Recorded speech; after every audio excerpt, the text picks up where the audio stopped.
সুপ্রিয় দর্শক শ্রোতা, আপনাদের প্রিয় চ্যানেল নেচার অ্যান্ড ইথোসে সবাইকে স্বাগতম। আজ রয়েছে আপনাদের জন্য খুব ছোট একটা অভিপ্রায়। আজ চলে আসলাম চট্টগ্রামের বাইর সিগন্যালে অবস্থিত ঐতিহ্যবাহী চাঁদগাঁও সার্বজনীন সাক্ষ্যমণি বিহারে।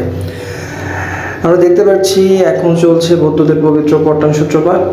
পট্টান সূত্র হলো একটি নির্দিষ্ট সময় ধরে পাঠ করলে প্রত্যক্ষ এবং পরোক্ষভাবে উপকৃত হওয়া যায় এবং সমূহ বিপদাপদ থেকে নিজেকে মুক্ত রাখা যায়। এটাই হলো বৌদ্ধদের বিশ্বাস। চলুন দেখা যাক।